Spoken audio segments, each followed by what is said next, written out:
We'll go ahead and get started. We'd like to welcome Mackenzie Hughes to the interview room here at the RBC Canadian Open. Mackenzie, one of 3 Canadians on tour, winners on tour this season. Mackenzie, it's been an incredible season for our Canadian contingent here on tour. What can you attribute that success to? To be honest, it kind of starts a long time ago. I think that the 3 winners this year, myself, Corey, and Adam, we're all part of that Golf Canada program, which started juniors, went to amateur, and then young pro. And I think for us, we're all a product of that. I'm not saying that we wouldn't have made it otherwise, but it certainly was a huge help and a huge boost along the way to have those resources available to us and that coaching.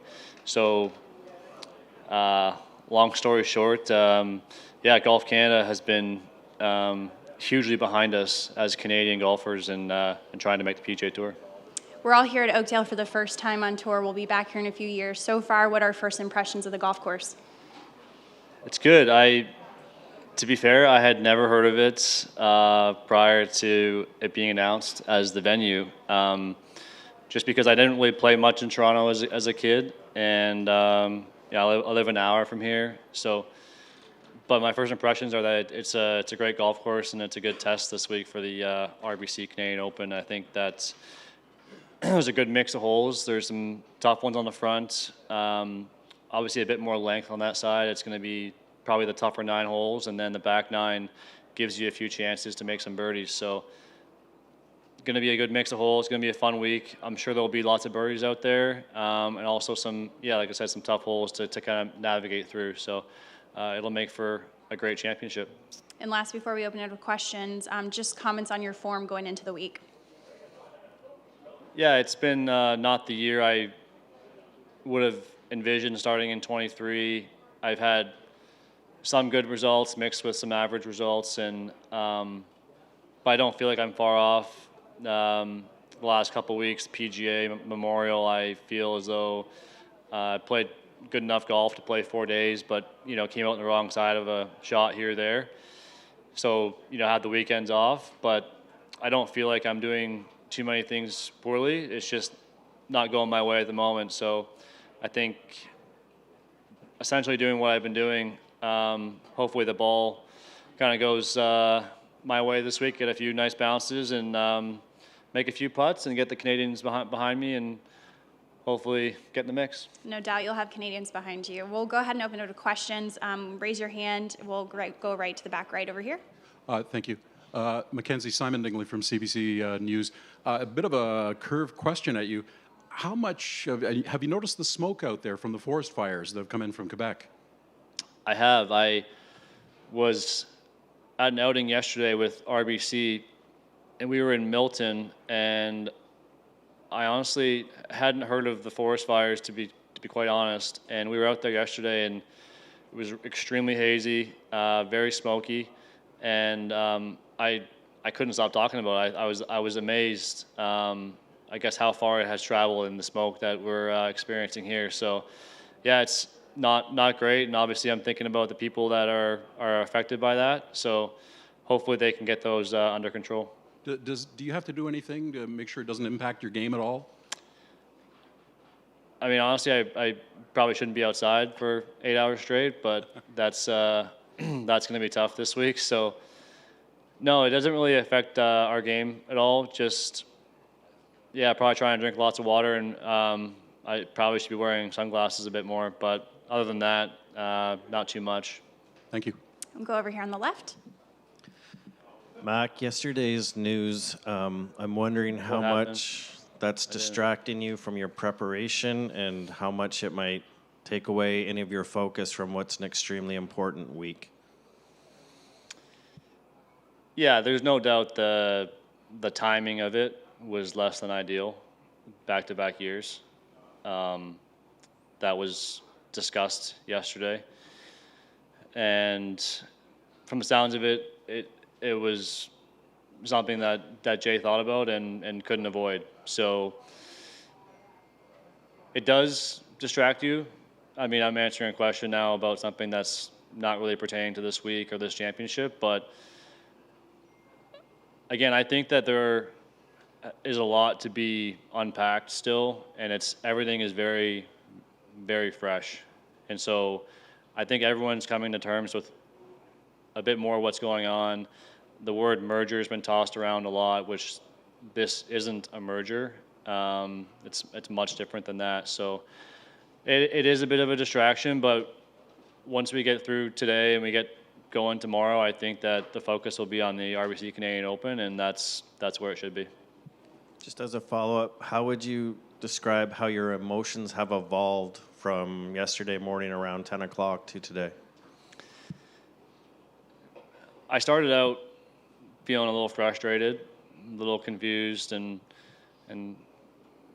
betrayed, not betrayed, but just blindsided with the fact that we just, to us, we didn't see this coming in any capacity.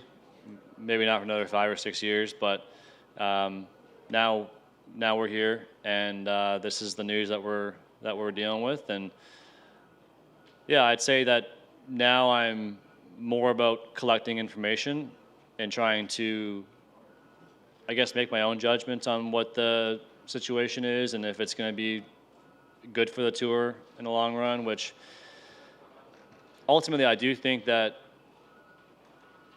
the way the golf has been the last year is not good for the game. And I do believe that when the dust does settle and we bring the guys back together eventually, I do think that's what's in the best interest of golf. Right now, it obviously is going to feel different or feel not right or confusing, and everyone's got a lot of questions. But I do think that with time, you know, this could end up being a great thing. I think people are very quick to jump on it being a really bad thing, but it's too early to say, I guess, one way or the other. Over here on the right. Hey, Mac.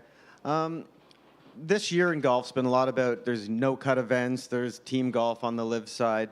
How important is a tournament, obviously, like this to you and a true Open Championship, and what does that mean for the kind of golf you grew up with?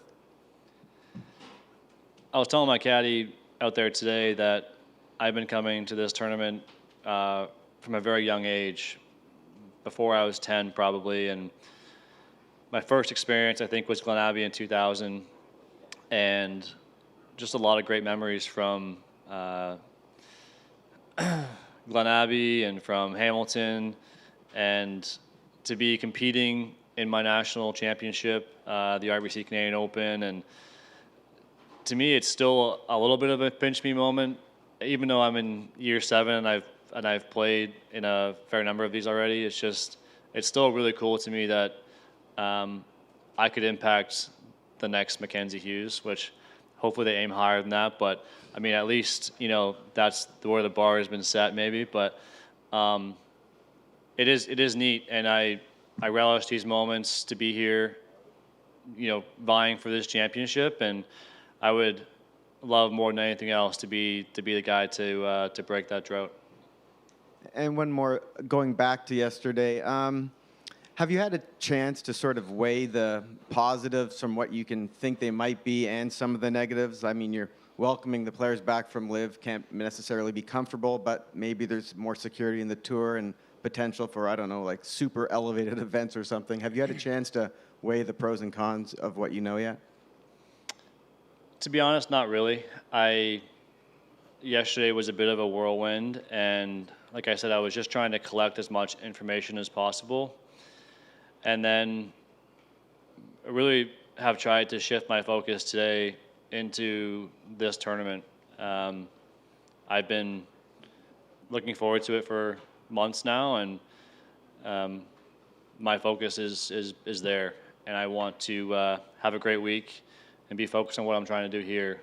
So that stuff will work itself out in time, but for me right now, the focus is tomorrow's first tee shot. Over here on the left. Matt, given the timing of last year as well as this year relative to LIV, you have some sympathy for that badge on your left sleeve there, RBC? Yeah, it's not, doesn't seem fair. It is probably the best way to put it, but just really unfortunate timing, I think. But yeah, they've gotten the bad end of that stick the last couple of years, and it's a shame because it takes away from I believe it's the third oldest national open or third. So to me, that's what it should be about, is the history of this tournament and the great players here.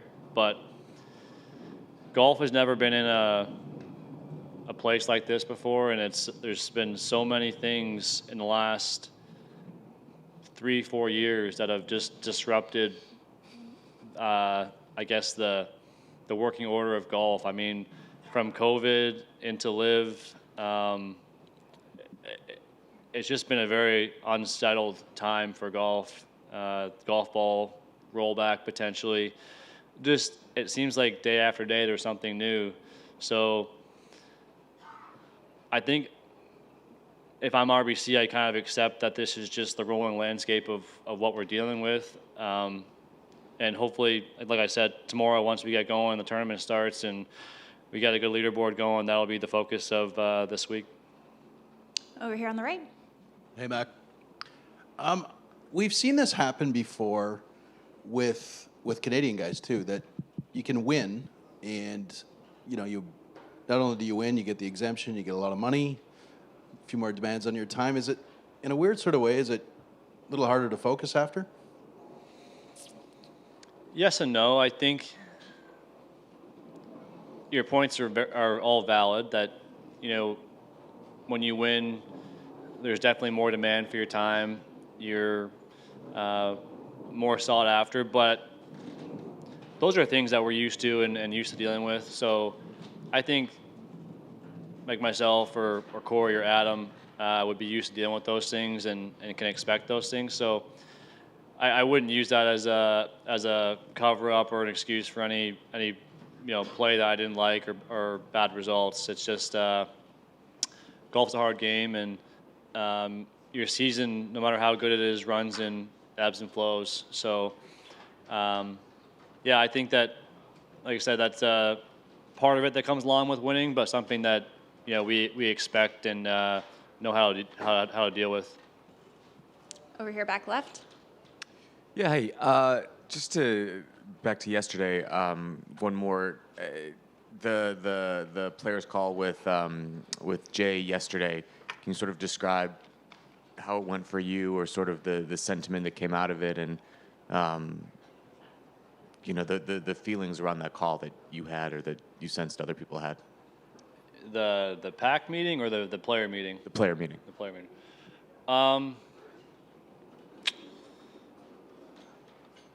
I think I touched on it a little bit earlier, but I just feel as though the first feeling that guys had was just that they were a little bit shocked by the news. I don't really think many people had this on their radar as a possibility. So that was probably the first emotion, and then the other thing was just now guys were trying to take it all in, gather information, ask questions, figure out what the next steps were. So there was a lot of good discussion in there yesterday, and a lot of things on both sides that were said that I think will lead to good decisions going forward. So yeah, like I said, golf has just never been disrupted like this before, and we're dealing with a lot of stuff right now. So I think once we get kind of past the initial phase of this, or the initial part of this, like I said, it could be a great thing for golf. We just we don't know. So that was kind of I guess the majority of the emotion or the feeling yesterday.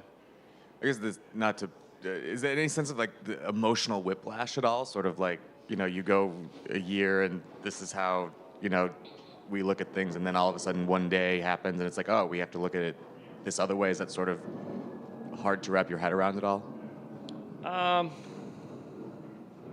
Yes and no. I mean, we've been through a lot. So while there's some aspects of it that may surprise you, you're also kind of used to having bombshells dropped every now and then with, Live forming and, having their first events, and then to where we are now. There's been lots of big news over the last year. So I don't think that we're essentially, I guess, you just know you're in a bit of a chaotic time. So there's lots of stuff happening, and we're just trying to deal with it the best we can on the fly. We got time for a few more. We're going to go back, right? Hey, Mac, over here. Obviously, you talk a lot about how important the National Open is for you. We've got the U.S. Open coming up after that, but then a little more than a year from now, President's Cup. It's going to be here, not in Toronto, but in Canada. Just how much is that front of mind for you? We always hear about it from Americans and Europeans of Ryder Cup teams and how important that is to them. With a Canadian captain and it being Canada, does that add any more motivation, and do you need any more?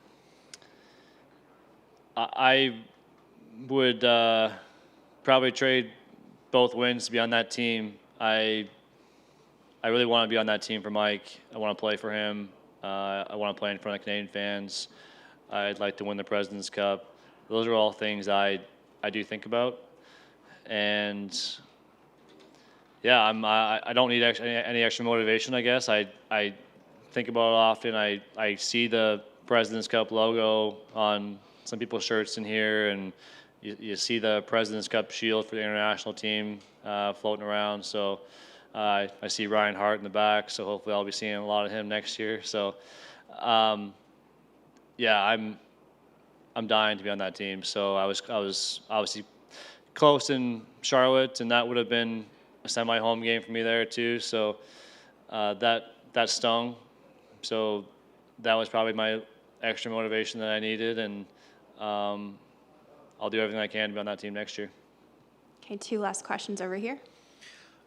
Mac, I know you don't have a lot of experience on this golf course, but you've seen it now, most of it, I guess. What will be the most important thing for you or anybody to do to be successful out there this week? If you drive it really well this week, you'll have a great week. That to me, it almost goes hand in hand with all the courses that we play that are lined with thick rough and kind of smallish greens.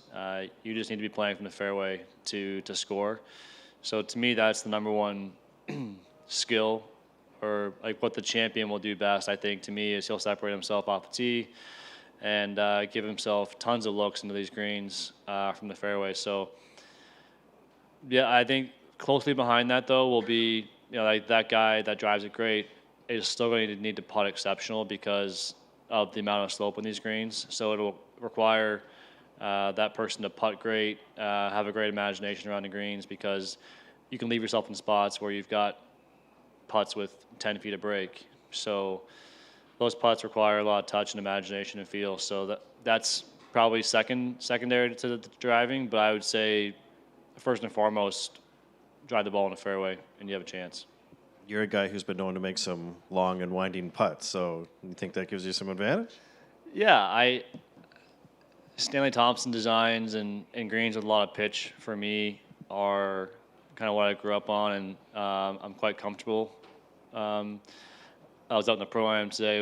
I had a great group of guys, and they'd ask me, "Oh, what does this putt do?" And is it like 4 or 5 feet? And I'm like, just add an extra few feet and you're good. A lot of these putts that are breaking a ton, you can't play high enough, and you're trying to just kind of marry that line speed and get that highest possible line. And that to me is really fun. I almost would prefer a putt that breaks 4 or 5 feet than a putt that's 30 feet and dead straight.